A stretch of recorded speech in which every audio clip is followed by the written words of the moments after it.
this session. Okay, good morning once again and welcome to our discussion on your long essays. Good morning, sir. Good morning. And today I want us to look at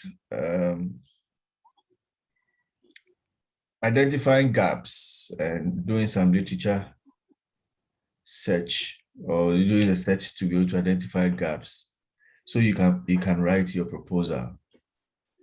I'm sure you know that research is about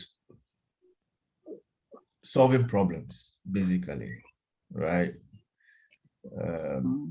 That's the essence of research. And so whatever research you do, or whatever paper you write, it should identify something that is of essence to a society or a group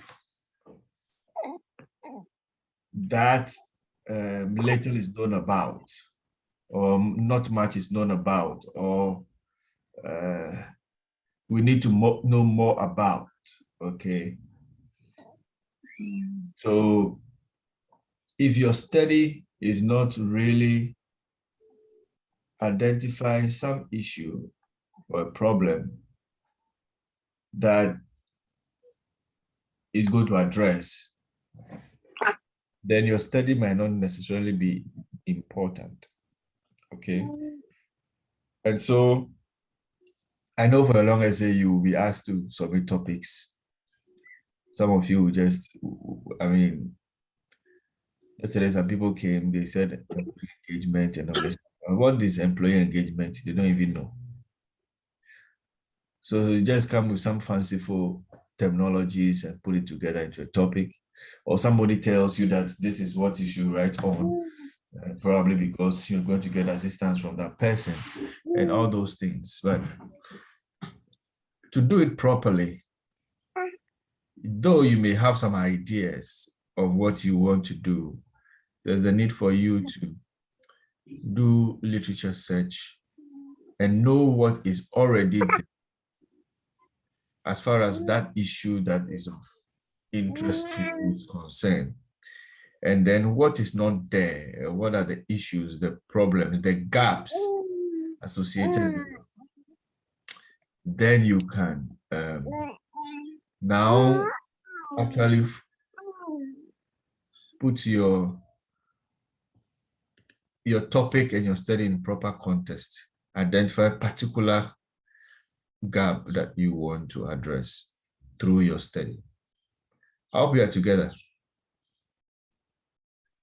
Yes, please. Right. So we'll take about an hour or so to go through some few things here. And then I'll address the questions you may have. And then also take some few time to go through our human relations discussions. I hope it sounds like a good plan.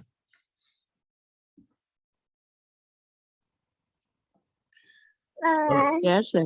All right. So do we have any questions from last week's session?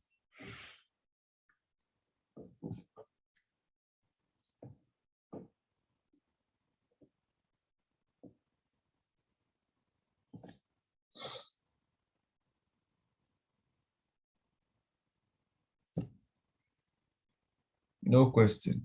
Most of you just went to sleep. I shared the video with you. You have slides and so on. So please take some time and listen to the video. Once again, start working. You are supposed to submit your proposal latest by the end of November, latest. And you know this work, the earlier the better. If you delay, before you realize everything is delaying and you will finish your final exam and you still have long essay hanging on your neck. So the earlier, the better. All right. So you need, when we talk about research gaps, we're talking about discrepancies in Good existing. morning, sir. Yes, good morning. Sir, this is Grace. Okay. Please, I want to find out, can your topic be modified? Why not? Why not? Your Okay. topic can always, no topic is cast in stone. But most of the times, when you choose your topic, you you have a certain idea. That's why you chose the topic. But when Yes. you begin to engage your supervisor and you have discussions, for example, some issues may come up that may require that you modify your topic. Yesterday, for example, a group came to me, they mentioned their topic, and I just went to Google Scholar and I typed their topic. And I saw a lot of work there. I said, oh, this thing, a lot of people have done a lot of things on it, right? So what we did was to change some of the one of the variables, okay? I mean, to look at it, to look at some more interesting or more recent issues that are coming up. Okay, so that's possible. Also, when you do your literature review or scoping and all those things, you get to find out that the direction of my topic, in my initial topic, is some way. Maybe a lot of work has been done there, or I'm going to struggle in getting literature to be able to back some of the things I'm going to do, especially if you're not going to do grounded theory and so on. So, okay, let me based on what I'm identifying in literature now, let me make some modifications. All right. Yes, please. Is there any reason why you asked that Thank question? you. Yes, please. With my topic, I actually was looking at it and discussed, and somebody suggested that like I should do it staff. I said staff indiscipline, and he mentioned something else. So that's why I'm asking whether it can be modified. Oh yeah, it is. It can always be modified. What is submitted to the department is just to give an idea of what you want to do. And every Okay. lecturer has his or her own um, research areas of focus, and so on. So that also helps in assigning you to the lecturer. But when you meet your Oh, okay. supervisor, a lot of things can happen. Sometimes you can even change the topic completely. I've done that several times. Okay. Yeah, I've done that several times. Okay, so when we talk about research gaps, we're talking about a discrepancy that is in existing literature, okay, that has to be addressed, okay, or areas of study where there are reasonable gaps in existing literature, okay. So the first one is just talking about, you've read the literature on, let's say, employee engagement, and realize that there are quite a number of discrepancies. This person is saying this, then at the other time, another person will say a different thing about the same thing. And you don't seem to see that they are going in a particular direction. So that opens up a gap that future studies can address. All right. Or an area of study where you have quite a number of gaps. I mean, it's about the same thing. Different, we'll come to the different types of gaps, okay? Maybe some gaps with the issues there, maybe the gaps with how the issues are researched in terms of methodology and so on. and so forth. And also, and you see, like I said, your research is supposed to be addressing things like this so that it becomes relevant. One example I usually use is if I want to study, for example, Grace Gogo. Oh, I'm so excited about Grace. I'm going to study her and write about her.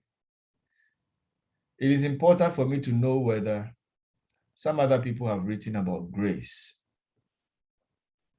Because if there's a lot of write-up about Grace, then probably what I'm going to write would just be rehashing what is already in existence. My paper will not be so relevant. My paper will not be interesting to anybody. So I'll have to, that's why literature search is so critical at the beginning of conducting your study. Even before you start writing anything, read around the area that is interesting you. So through that, I'll be able to know that, oh, okay, there are a lot of write-ups about Grace. Her upbringing, her educational life, her spiritual life, her work life, and everything. But probably in all the writings, nobody have written about her love life.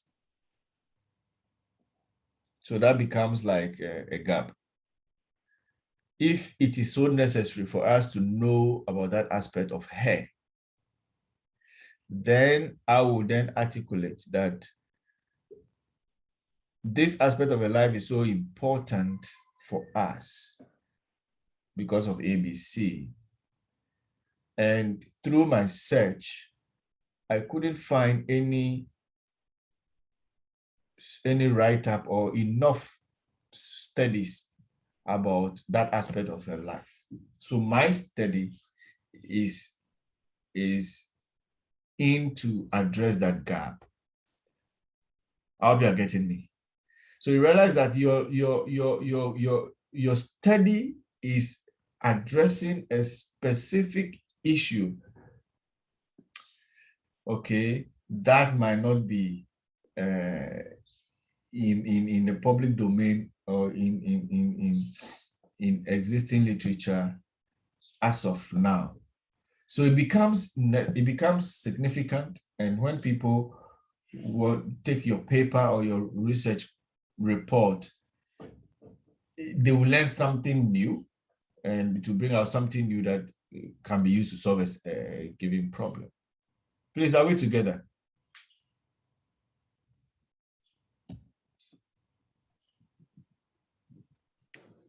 Yes, please. Yeah, so that is the essence of research gap and the essence of making sure that you do some reading, a lot of reading in the area. Okay, it's a critical component of the research problem. So in your proposal, and which will eventually be translated into your chapter one important aspect is research problem or statement of the problem. And that is what your problem is supposed to do. It should be addressing some form of a gap. Okay, so when people write their research problem and they write a whole lot of things without any reference to existing literature on the area, right, then it becomes problematic. If I see your literature review and your problem statement, I glance through, I don't see any references. I know that this problem statement is a kwashiorkor one, right? So when you're writing your problem statement, ask yourself, what is there? What is already there? What has already been said or done about the issue I'm researching on? And what has not been done? Okay, what is missing there? That's the gap. And then what is my study? How is my study going to address that gap? That's all. And it's based on that that you have to also extract your research objectives and the questions that you want to address in your study. Okay. Every study is supposed to provide some form of contribution. Okay, some form of contribution. Anytime you are doing a study, the question that you should ask yourself, what contribution is this research going to make? Right, and that contribution lies in the research gap. Once you're able to identify a gap, then you will be making a contribution, because your study will now be filling a gap, which will be solving a problem. Any question on this? Yes. Hello, sir. Hello, sir. Go ahead. Who is speaking? Assuming I have Dennis. identified, yes. Yeah. A little bit confused here. Please go ahead, sir. Assuming I have identified the problem in my institution and I want to write about it, does it mean I have to link it to existing literature? Yeah, so we'll come to the different gaps, but even if it's a practical problem, still link it to literature. Look for literature around that thing, because that problem that you have found in your organization,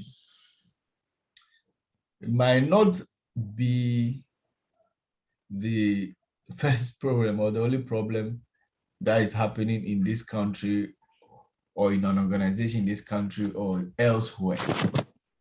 So for all you know, similar problems have been addressed through literature, or people have researched on similar problems, and therefore there could be some writing around it, which you need to acknowledge, and then you can dovetail it to your specific problem, right? So sometimes the gap that might be there might be maybe context.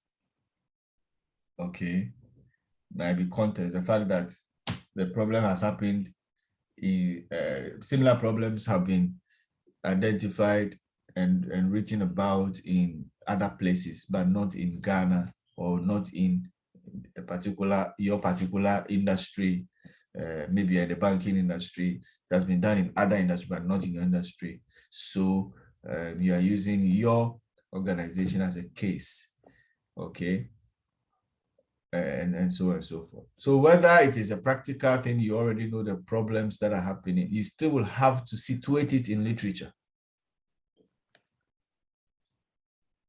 Am I clear? Yes, please. Okay. Any other question?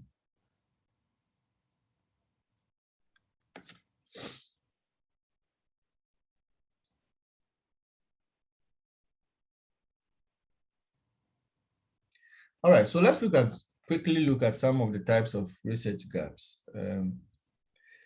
So we have an issue gap, which will be an issue that is less discussed or less represented in literature. That is, very little is known about it. Okay.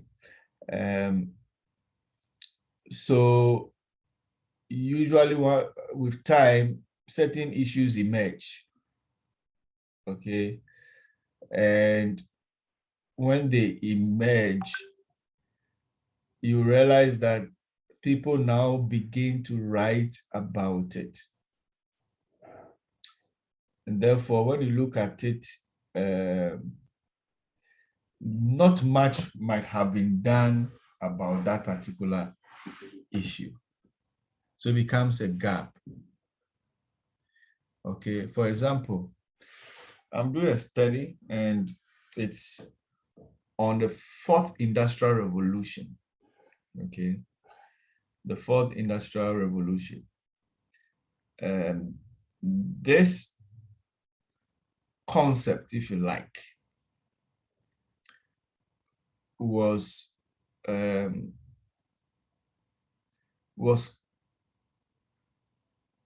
brought to the fore in 2016 by Juan Schwab of the World Economic Forum. And he's just saying that because of the advancement in technology these days and so on, industry has been launched into another stage of revolution. You know, there is the first revolution, there's the second industrial revolution, the third industrial revolution. And he says that we have gone to the fourth stage. Okay. So since then, people have started also talking about it and so on. But I realize that it's a new phenomenon, it's a new concept that is emerging. So if you search, you realize that not much has been done, or even if quite a number of write-ups have been there are aspects of it that still remain under-researched. Right, so that issue is less discussed or has been under-researched. So it becomes a point that, okay, you may also want to bring up some more perspectives to that issue. Okay, we call it an issue gap. Then we have what we call theory gap, a theory or theoretical framework which is less discussed or less represented in literature. The theory gap can also exist when current theories or conceptual models are inadequate in addressing a particular research issue. All right, you know, there are several theories in literature on things. If you go to motivation, there are a lot of theories. If you go to leadership, there are a lot of theories. If you go to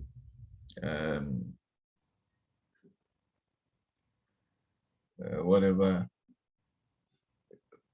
you know, many HR issues, there are theories, you know. And sometimes some of the theories might not have been used that much.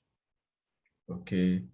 For example, if you compare Abraham Maslow's theory to Adelphi's ERG theory, you can see that Maslow's theory has been severally discussed and used in framing a lot of studies, right?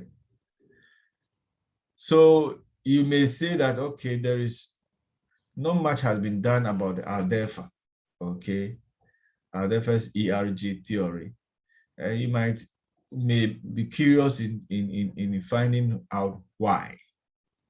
Okay, that could be a gap that you are trying to address, because that is also a motivational theory. Why are people using a lot of Maslow and not Adelphi? And so forth. Right. So you can that may represent a theory gap, or an existing theory that is inadequate. So the theory itself has some limitations. Okay. So, you know, theories have propositions, have maybe components and things like that to address some particular issue. But no theory is sacrosanct. You realize that some theories have some limitations and so on. And that limitations make it not enough. All right. So that aspect becomes a gap that your study may want to bring in some things to add to that theory to go to address the issue. Okay, we call it a theory gap. Then method gap, where we're looking at your methods, your methodology, and so on, how people research or study certain phenomena, right? So a research method which is less discussed or less represented in literature in respect to a particular topic or issue, right? So sometimes you realize that people do on a particular issue, all the studies that you found are using quantitative studies or quantitative methods or research approaches, right? So you want to, so it means that there might not be in-depth study, because quantitative, one of the limitations is that it's sometimes not in-depth, all right? You just take surveys or something and look at relationships and so on. So you might want to do a qualitative, where maybe you interview people and you observe things and get in-depth information about that particular phenomena. Okay, so if you realize that probably more quantitative are being used, then the gap there, for example, may be that then less people don't know much about this using qualitative study, all right, or maybe even mixed method, and so that becomes a gap. Okay, sometimes researchers make a case for a new research methods or approaches to be used for a particular research issue, right? So you can make a case that, oh, this issue has been studied using qualitative for a long time. Let's test it quantitatively and see whether we'll get some some interesting results or new results, and so on and so forth. Inconclusive, conflicting empirical results can also create method gaps. So sometimes empirical studies may be inconclusive, may leave a lot of areas for further studies, okay? Or sometimes outcomes may be, this person did a similar study in Russia, got this, another did it in Korea, got that, so conflicting results, and probably the answer to the conflict is probably the method. So you may want to focus on how to study that thing. All right, this person used qualitative here, he got this person used quantitative here, he got that. All right, so then how do we address the conflict? Then we say, okay, maybe let's use mixed method and see, and so on and so forth.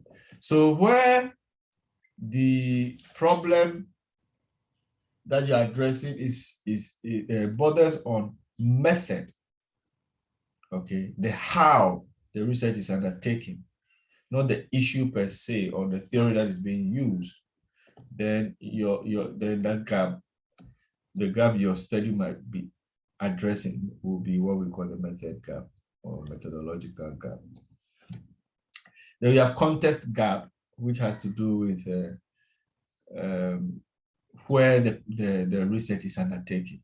Okay, will be the geographical area that it is done, and so a study has been adequately, an issue has been adequately researched and written on in Europe, but not in Africa, right? So that becomes a gap. You want to see how that phenomenon or that issue will play out in Africa or in Ghana, right? So that's a context gap. And for us, a lot of issues have context gap because our research, our research contribution is low from this part of our world, right? So which is less discussed or less represented in literature, especially in respect to particular research issue, right? Then we also have what we call level of analysis gap. And we are looking at, we have what we call the meta, the macro, the meso, and micro, right? So are you looking at individual people? Yeah, are you looking at individual organizations? Are you looking at industries? Are you looking at the issue on a country base or global level and all those things, all right? Sometimes an issue is researched, but it's also limited to just an organization. So you want to expand it and look at it on the industrial level, all right? Or you want to look at it on the national level or on the global level, all right? That is what we mean by level of analysis, all right? So all these things represent different types of gaps that as you study a phenomenon or you want to write on a phenomenon, you look out for, okay? So that you can pitch your particular study on one or two. Remember that it's not that your study will just be addressing a context gap. No, it can be even more. It can be about three types of gaps that your study is addressing. And usually if the gaps are more, the better. Okay. Any question?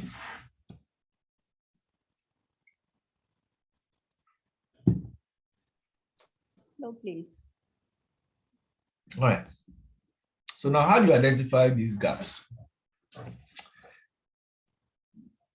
For your type of study,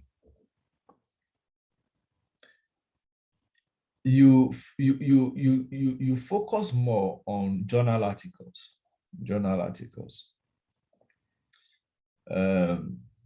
And journal articles, and here we're talking more about peer-reviewed journals, okay? The academics and researchers have written papers sent to a particular journal. Those journals have editors, and there are also reviewers, okay? So they will send your paper to one or two or three reviewers. They will look at it, send their comments, which the editor will forward to you, the one who submitted the paper. And then if there are corrections or some things that has to be addressed, they are addressed and then sent back. Sometimes it goes back and forth before it is finally accepted. Then when it's accepted, then the journal will publish it. That is what you mean by journal articles. We prefer these ones because they go through that iterative process and review process. They end up becoming you can vouch for the outcome that this is a good paper, not something that somebody went to cook somewhere and then published in a journal, right? And most of them are also very empirical in addressing current things. So the journals are able to, articles are able to bring out current and trending things than even books, because books, when people write books, sometimes can be there for a long time and people will be referring to that same book.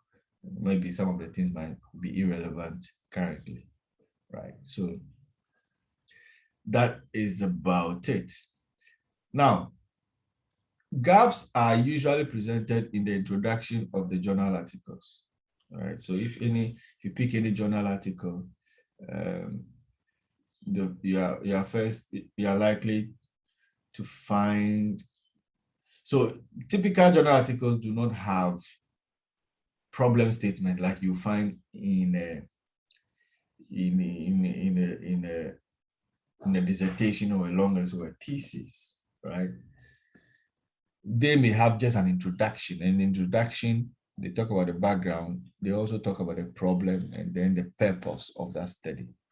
So in that introduction column, as you go through that, you may identify, you see that the writer will articulate some of the gaps in previous research that their research is addressing. And sometimes we'll let you know those that they are able to, their paper is addressing, and those that might be left that they are not necessarily addressing. Okay, so there you may find some or a number of gaps in that area. And then also you can find them in future research directions or gaps of future directions. Usually such articles at the tail end, maybe after conclusion or before conclusion or even the conclusion, you find that they will tell you about the implications of their study or the outcomes of their study and limitations of their study, which becomes areas for future research, right? So maybe their study focus on only one institution, and they may recommend that future studies could look at more institutions, or they look at a particular, a particular industry. Further research could look at other industries, that kind of thing.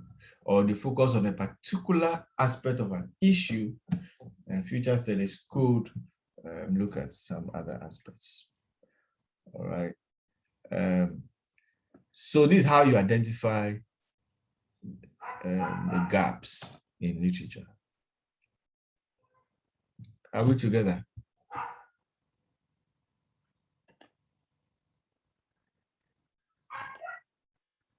Let me see whether I will find some. Yes, please.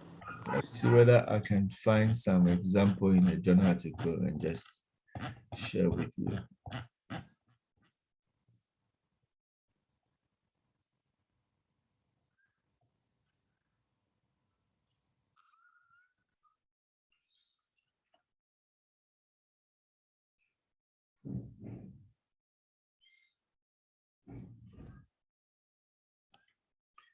Oh,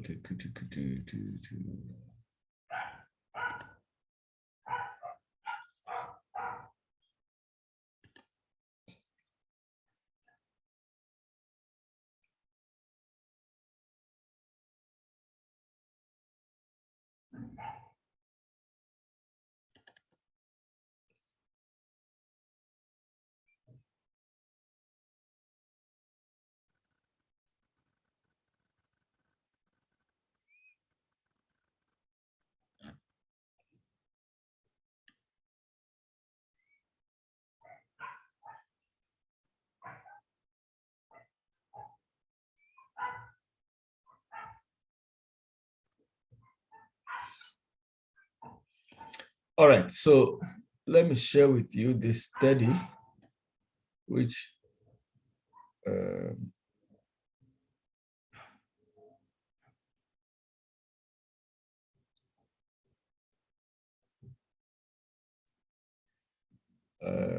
we can help us to identify a research gap or so.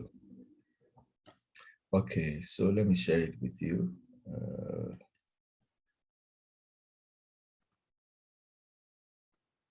New share. Okay, right. So this is a journal article. I hope you can see it.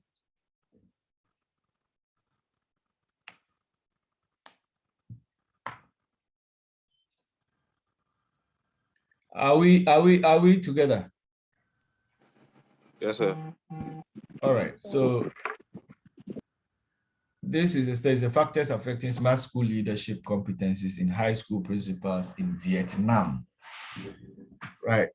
So we have the abstract. I mean, most of the time when you pick a list, you look at the abstract first, because the abstract summarizes everything. If you're lucky, you can get the full import of the study from the abstract. So you may do just brief reading of the main work, okay? Because if you are looking at a lot of articles, you don't want to spend like 30 minutes on one article. There's later you can do, it will slow what you can do. So this one, the abstract is leaders of high schools in the context of fourth industrial revolution face many challenges and new opportunities. Schools need to become smarter, more flexible, and more secure, and therefore the principal's leadership competencies are likely to have new elements and be affected by new factors. The aim of this study is to identify blah, blah, blah. So then it talks about the methodology and so on. Now let's look at introduction. It starts with the general leadership competence and capacities of high school principals have been identified as a decisive factor in the quality of general education, right? Just trying to establish the importance of leadership competencies, and goes high and high. So you look at paragraph 3, it says, some previous studies, right, have also shown that the factors affecting the school leadership competency development of principals are claimed to include age and gender, professional competence, work experience, and school organization. Still, there are other factors affecting this, including policy, cultural, and community factors that need to be examined with systematic evaluative research. So you understand, you see that he acknowledged what existing literature have identified as school leadership competency development factors, right? Now he said that there are still some factors that are important, but the existing literature have not articulated. All right. So this research need, okay, same as research gap, has become more urgent in the context of the fundamental and comprehensive educational reform in Vietnam since 2013, with the aim of more insightful understanding and effective solutions to enhance the smart school and leadership capacities of high schools. So it's telling us why this, knowing these other factors are important, all right? Then goes as this research aims to evaluate the influence of the above factors on the paper applies existing theoretical approaches and analyzes survey data collected from blah, blah, blah, so and so on, right? So this is a typical example of how you can identify. So this one is talking about the gap that this study is addressing. It talks about what is existing and then what he is addressing. Then let's go to the tail end of the paper and see what we can find.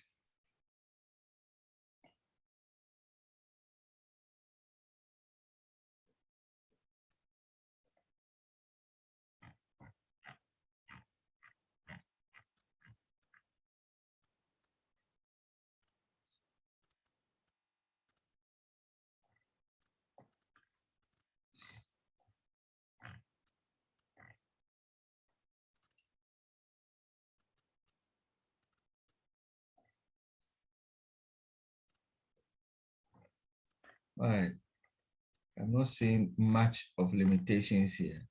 Like I said, this study has indicated that high school principals tend to be confident in their smart school leadership competence, despite only a few smart classes and pilot smart school projects in the city. Aligning with previous studies, the findings also highlighted that smart school leadership competencies are dependent on individual factors, school level factors, and educational community level factors. Smart school development policies and smart school infrastructure and facilities innovation were identified as the most critical factors affecting smart school leadership competencies. The results of this study or research have emphasized the need to develop principal smart school leadership competencies to contribute to smart development, school development in accordance with practical conditions. So though it has not really indicated some limitations or much limitations and recommendations, at the tail end, it is telling us that the outcomes is bringing out more issues that could that is needed to be addressed. All right. I said the results of this research have emphasized the need to develop smart schools leadership competencies, right, to contribute to smart school development in accordance with practical conditions. So you can pick up this aspect and use it as a gap, right, to look at smart school leadership competencies, maybe in another context, or bring in some new perspectives to that, right?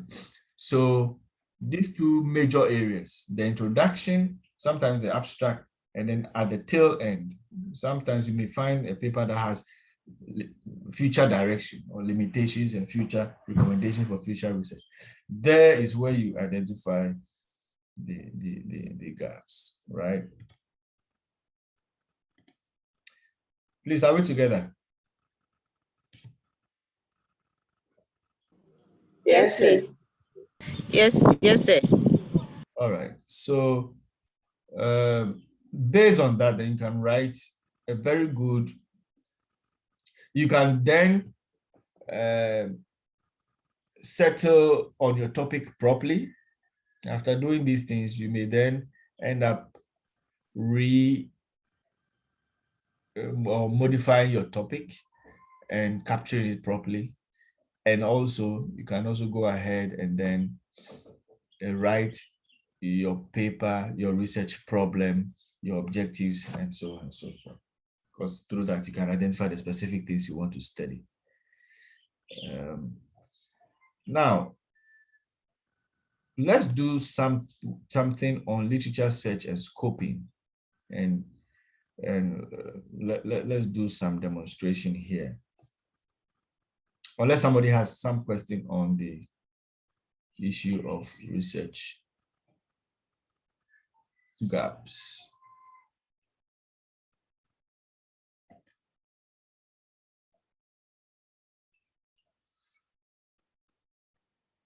Okay, so let me share with you my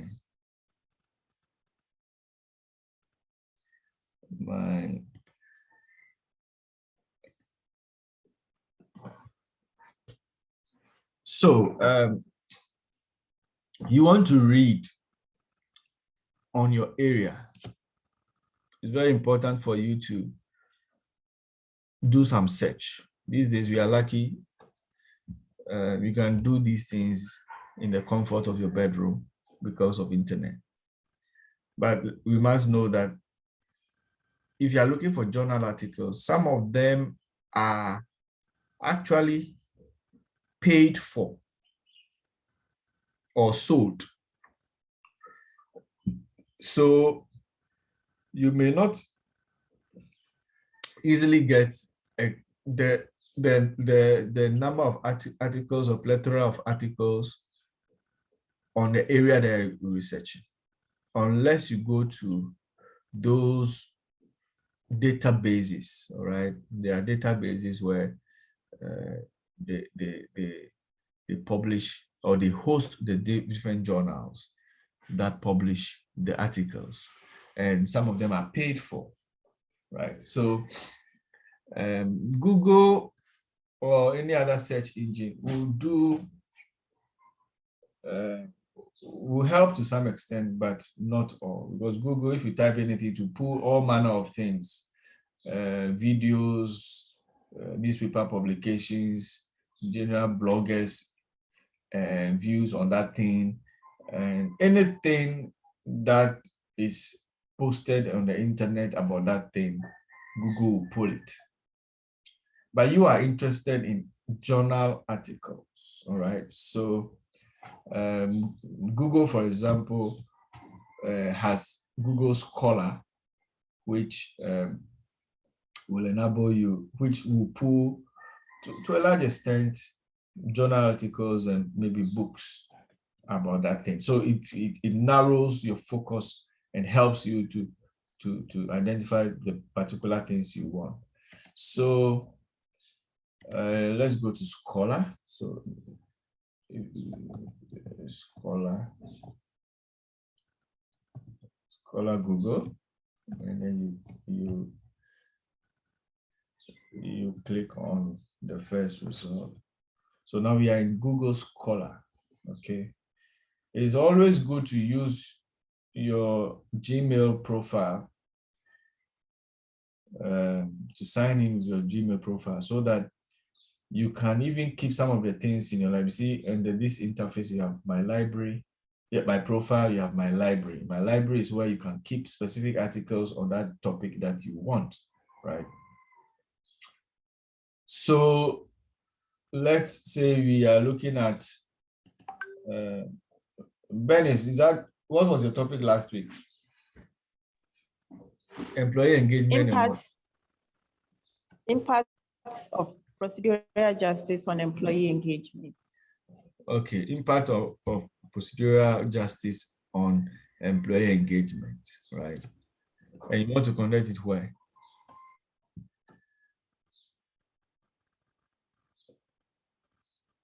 Where do you want to study?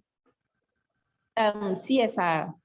CSIR, okay, right. So basically there are two variables in the procedural justice and employee engagement. So you can do, usually when you are using phrases and you want the search to capture them together, you use the inverted commas. So procedural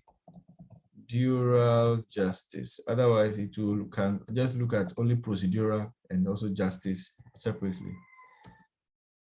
And capital employee engagement. These are the two variables. Then we search, right? It has produced about what? 77,900 results. So these are papers, but some may be books, some may be very strong, some may not be that strong. So you may have to go through one by one. Okay, so this one is a linking distributive and procedural justice to employee engagement through social exchange, a field study in India. All right, this is a paper written by Biswas, Verma, and Ramaswamy. It was published in the International Journal of, I don't know if it, Taylor and Francis. So let's click on it, and then we can see what is there. So we are in Taylor and Francis, the International Journal of Human Resource Management, right? Linking distributive and procedural justice. So our paper, our study is looking at procedural justice, but this one has the other component of the justice theory, distributive justice. Okay, there are other aspects of the justice theory, all right? But it will still be relevant. Okay, there's an abstract here. So you read through and see what they wanted to do, how they went about it, and then the outcome, theoretical and practical implications, and so on. This paper, for you're lucky, is free. You can download the PDF. Some Taylor and Francis papers are actually paid for, and so you may just find the abstract, but you may need to pay for, and that is where the university library comes in. Okay, the university library, the university has paid for some databases. Taylor Francis is one of them. Emerald is one of them. Sage is one of them. There are quite a number of them, right? So if you go, they can even set you up in what they call remote X, right? Where you can log in. They will give you a login credential. You can log in and you find the databases. When you click on it, you can type the title you want.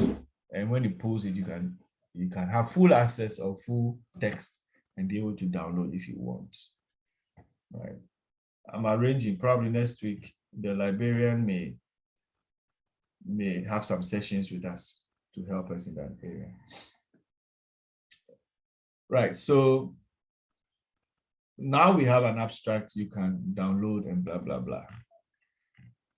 Now, when you have a paper like this, what will you be focusing on? Okay, first read the abstract. 4 or 5, let me see, 4 main things you should take note. What is the purpose of the study? Because the title, and then the purpose of the study, and what methods? So how do you call it? The sample, the approach. Is it a quantitative study or qualitative study, or it's a mixed method study? Where is it done? This one is done in India. It's very important because you are scoping, looking at the scope of the studies that are in existence. And then what is the outcome? Okay. What is the level of analysis, right? Or the industry? Is it in banking, in academia? Is it in telecommunication, or whatever it is, public sector, and all those things? And then the outcome. And then the gap. The gap is where you're looking at recommendations for further research, limitations of the study, and so on. What type of gap? Okay, so and a gap, you look at whether it's a method gap, whether it is how do you call it, an issue gap, and so on. So you summarize these things, and it's very good to use some form of systematic approach to do that. So let me show you some work I'm doing for a systematic review. This is an Excel. Well, okay, let me share it with you.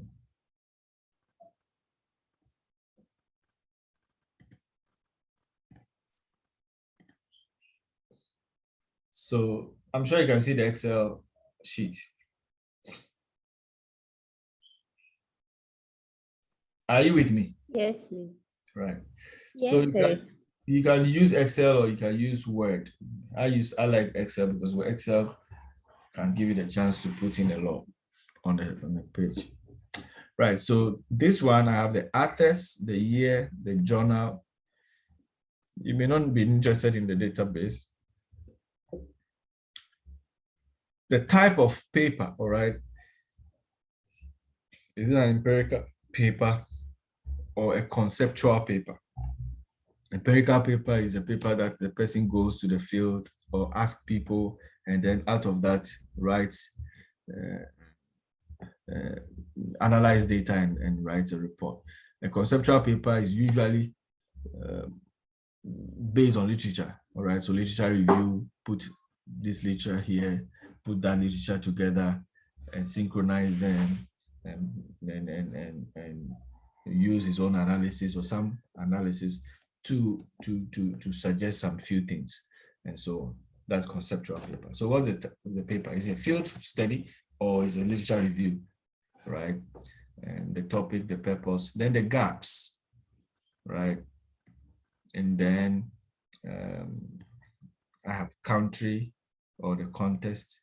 Then the theory that is used. Some studies, you see that they use as a particular theory, right? So you look at the theory and that helps you to know for example, we are looking at procedural justice and employee engagement. What theories are used to study these concepts, right? And all through that, you can also identify theory gaps and things like that.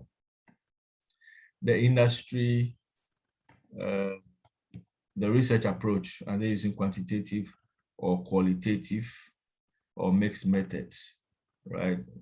These are things you already learned in your research methods. So then sometimes you want to look at the population and sample.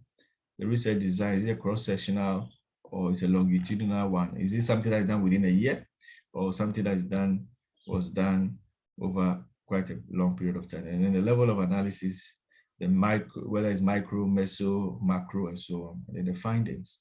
So when you're able to, when you use a table like this and you extract this information from each paper, at the end of the day, you'll be able to capture the issues properly that will help you in writing your paper, particularly the gap, the context, the industry, the level of analysis, and so on, because all these things also help you to identify gaps. If you're looking at methodological gaps, this will, for so far what I've done, I've seen a lot of quantitative. So it means that very little qualitative studies have been done. I've not even met mixed method yet. So I can make a case on that study that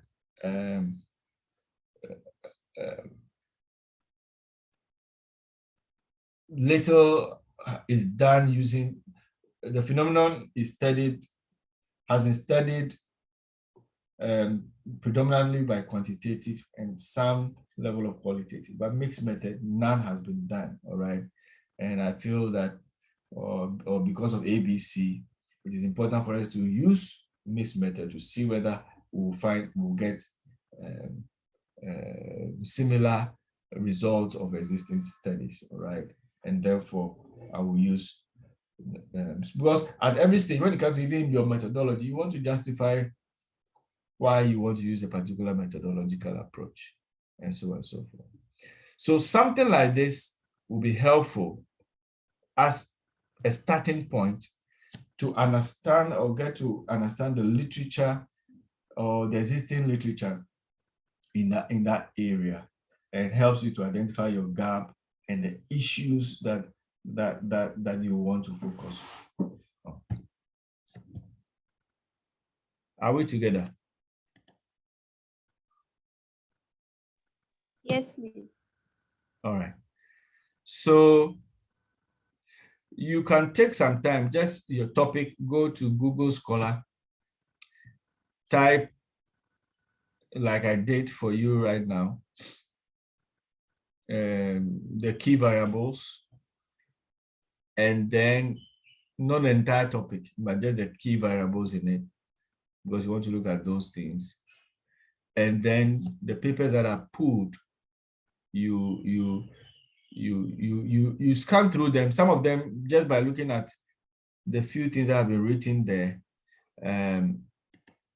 you realize that, oh, I may not need this paper, so there is no need for me to even go further, all right? But some of them you may need it, all right? Then you can then click on it, read further, and then extract the information you want to extract from them quickly, all right? Now, I told you that you need to use your Gmail or Google credentials. So you have to log in. If you do that, you find these two things: my profile, my library. Now, my library, I think last week I tried to demonstrate it for you. You can then use, you can then choose to save articles that you think are relevant to your study or the topic you are studying in my library, right? Let me demonstrate it for you again. So you see, we felt that this paper is okay. If you want to add it to your library, you see the star here.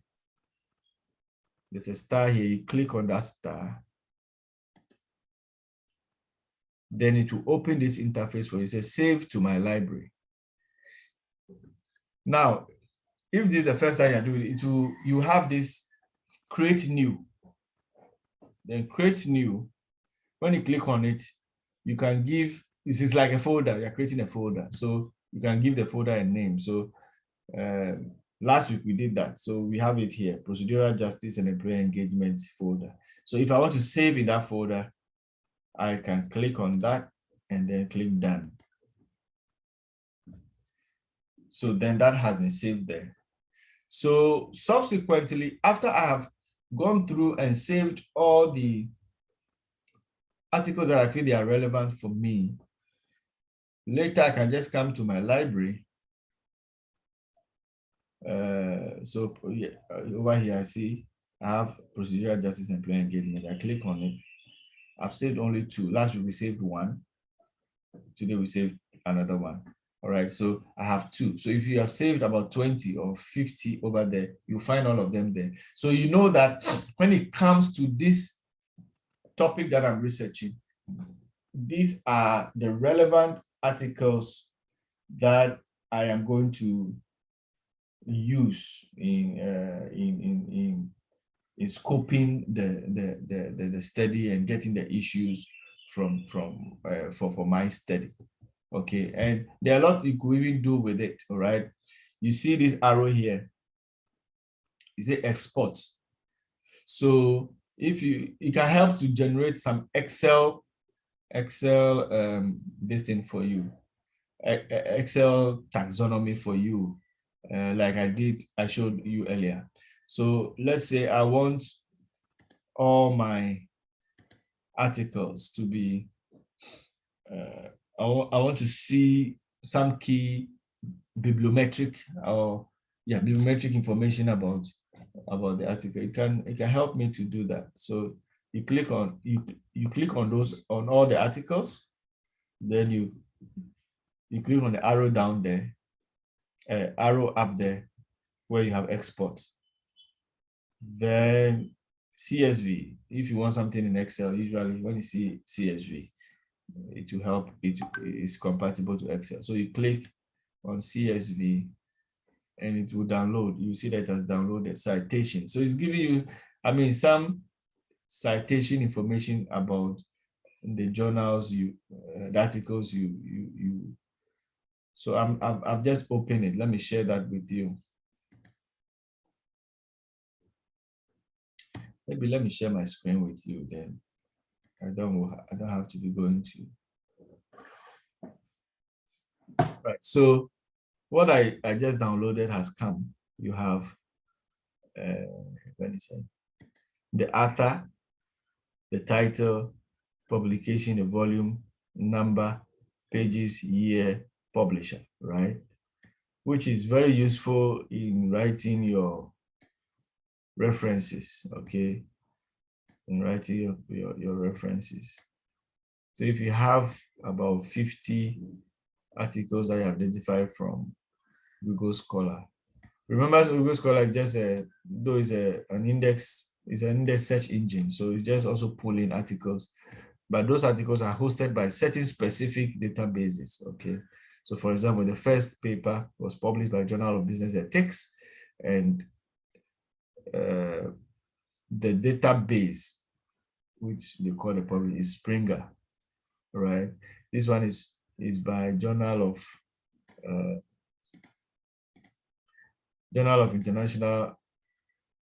Journal of Business of Human Resource Management, but the database is Taylor and Francis, and so on.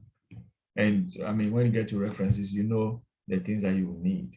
So you can have a long list of this, and then probably add the other things like the gap, the type, and so on to it.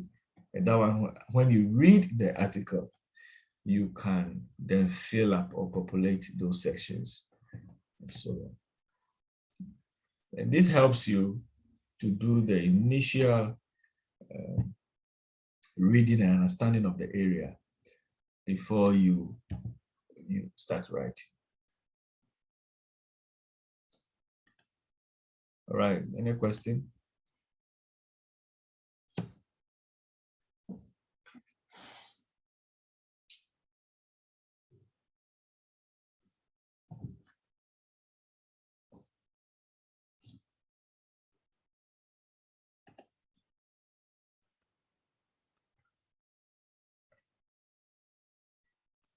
Roberta.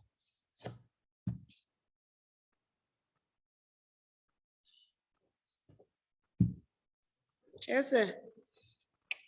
You did there? Yes, I'm here. So I was having some challenges on the network, so I didn't Where are start you? early. I don't know what happened to my phone. So I have listened to only the literature info. The rest was half. No problem. I'm recording it, so I'll share the recording with you. Okay. Yeah. Are you on campus now? Yes, I'm on campus. Okay. Right. Right. Any question?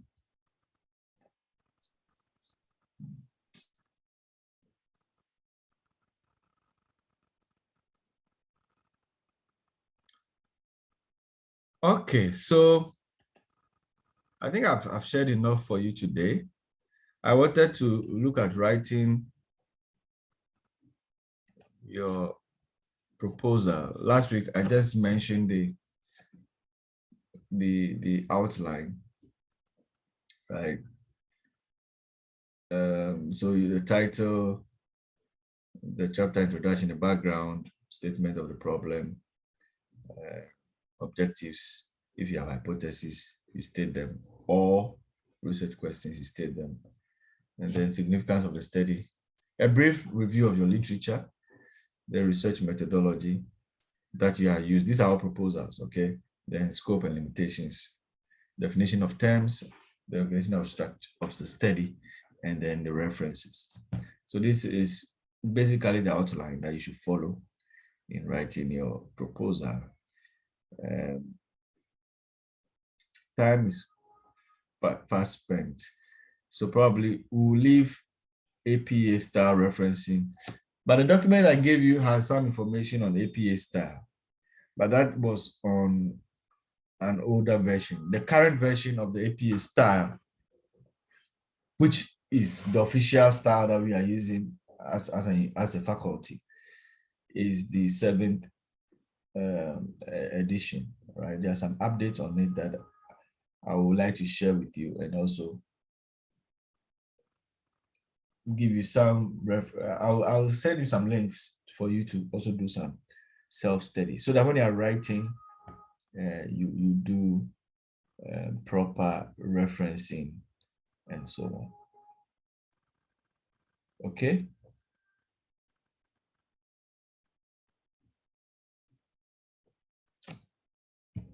So can we end this particular session and take some few minutes to recap our discussions on human relations?